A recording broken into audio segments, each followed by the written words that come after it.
guys that will help us win. Hopefully we'll be healthy next year. And hopefully I have a chance to compete moving forward.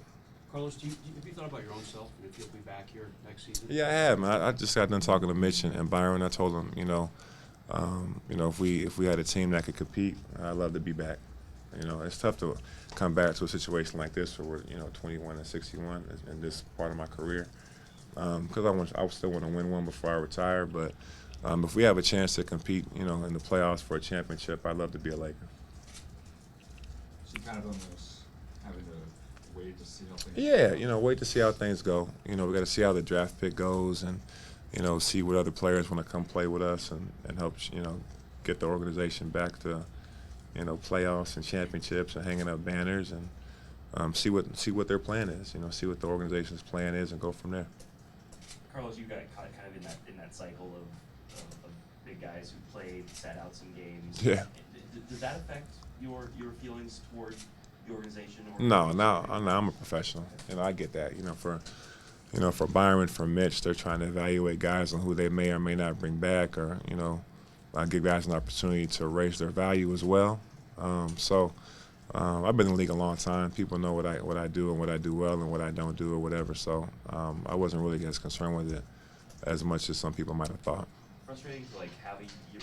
Did it feel like a lost year for you, just given that you have kind of? It's just a learning experience, man. It's the NBA, and I've been in the playoffs a lot, so this is kind of odd for me not being in the playoffs this year.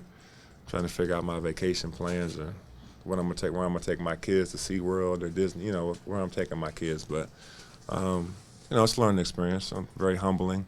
I think it makes you appreciate the good times that I had in this league, and makes me, remember. Where we all came from. Like I got drafted in Cleveland. We didn't make the playoffs my first year in Cleveland. We ended up drafting LeBron and, so on and so forth. So I've been here before, but it was a long time ago. So we'll see what happens. Carlos, just given that you spent most of your career as a starter and all that, how much will that go into play when you're weighing free agency options as far as? Very little.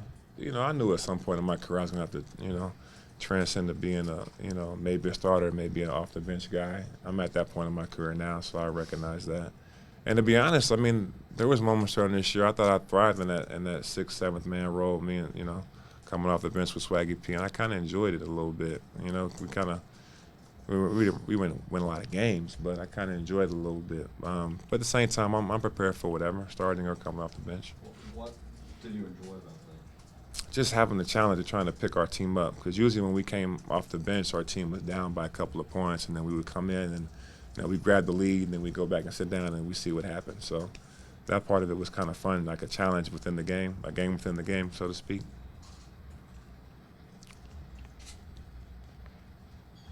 Oh, so you kind of took on that role of being, especially once other guys got injured, you were kind of the veteran and tried to take the young guys under their wings, took them to dinner and stuff. Yeah. Like, is that something you've always done? How important was it to you, and what was Yeah, I've always kind of been that guy. Like, I'm a very big team guy, team bonding guy. I like to go bowling, watch movies, hang out, go eat dinners. That's just kind of guy I am. Like, I try to make our team like a family. I think all the teams that I've been on where we've had success, we were that way. We were a close group of guys. So, but then at the same time, I like teaching the young guys the ropes of the NBA. I've been around a long time and try to give them tidbits like Clarkson and Julius, Tariq Black, Jabari. Give them tidbits on how they can stay in the league for a long time. Come to work early, put the work in before practice, put it in after practice. Have a great attitude. Like, I'm a positive guy. I'm always upbeat, positive. And I said that takes you a long way because, we all have bad days at work. You guys have bad days at work, like that. But, you kind of beat half the battle by coming in with the right attitude. And so just teach them little things like that and goes a long way with the young guys. So I really enjoy that role. Talking about the young guys like Clarkson and Randall, like Julius, we didn't see him play, but you were around them. Yeah. What pride is their future? Oh, huge, man, huge. And Jabari and Tariq Black, too. All four of those young guys got a great future, man. I think Julius, he just had a tough break. That's tough, man. First game of your career in the NBA, you break your leg. He had to get another surgery on his foot. That's a tough way to start your NBA career, but he has a huge future. He's 6'9", can handle, can shoot, athletic. has a great motor, great attitude, works his butt off. He's going to be a star in the league at some point. Jabari was a surprise. They had him in training camp. Went down to the D League, was throwing up like 40s and 50s, and I think he made the All-Star team, I think, in the D League. He was just making a name for himself down there. And then, Byron called him up, and I thought he played great. He came off the bench for a little while, the last 2 months or a month and a half, whatever it was. He played amazing. Scored for, especially when Wayne went down, he picked up his scoring a lot. Tark, I thought, did a great job of just being aggressive and rebounding the ball, blocking shots, had a lot of highlight dunks on people, which is exciting. He's a very athletic, big guy. When you have an athletic big guy, it's hard to find in the league, the guys that are 6'9" with like a 35-inch vertical. Well, Tark is that. And then JC, Jordan Clarkson, he just broke out to me. I mean, he might have been the seal of the draft, to be honest. I mean, there's a lot of good rookies this year in the NBA. And he didn't get a chance to play until like the last, 2-3 months. Kid's a star, man. I mean, he's a star in the making. He's a hard worker. He listens. He's talented. He's fearless. And he's in the West. It ain't the East. Like, every night he's going against Westbrook or, Steph Curry or whoever it is. It doesn't matter. He's unafraid, He comes out every night, gives you his all. He can score. His playmaking got better and getting guys involved. I mean, he's the best one out the group. I mean, he could be the best one out the group in 3 or 4 years, So for me, I think he was a steal of the draft. I think the Lakers are excited about his future. I'm excited to watch him. I told him the other day, I said, I'm going to bring my kids to watch you in 3 or 4 years when I retire. You know what I mean? He might be like a little baby Westbrook for all we know. So I'm excited for Jordan Clarkson's future. But all those guys did a great job this year, and they all have bright futures. You mentioned about Byron, about playing down the winning environment. How did he do that? What was your impressions? Yeah, it's just a culture. I think obviously I wasn't here under the other coaches. I just got here, this past July. But he has the right things. Like he teaches togetherness. Either we all win or we all fail. So every drill that we did, the losers ran. So it makes you competitive, right? And then at the same time, we're bringing in there after every practice. We talk in a circle out there on the court, and it was all about we. It wasn't about me or it wasn't about you. It wasn't about this guy or that guy. And don't get me wrong, we have a mega superstar in Kobe Bryant. It wasn't even about Kobe. It was about us. Either we're gonna win or we're gonna prevail or we're gonna fail. And you got to have that mentality because when we get to the playoffs and you're going up against whoever you're facing, you got to be able to look to the guy next to you and know that he has your back and vice versa. And at some point you're going to walk through the fire with each other, and you got to be able to trust each other. And that's what I like. He brought that to this team. He brought that mentality to the team. Even though you were kind of a casualty of it, was there any kind of respect in that he wasn't afraid to make a move like in your case? No, I think he's been around, man. I think he was trying different things. Obviously, we weren't very successful all year.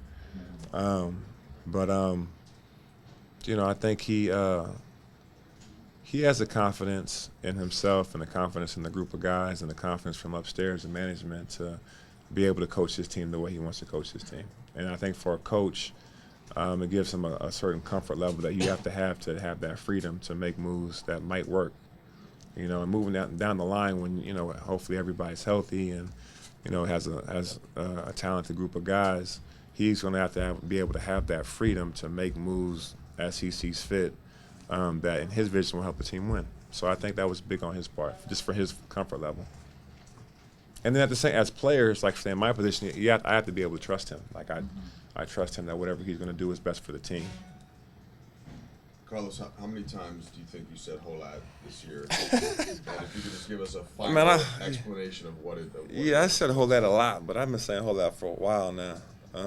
But it's not just for me though. Like my "hold that's" unselfish. Yeah. Like it could be somebody else doing something really good, and I'll be on the bench just screaming out "hold that." Yeah.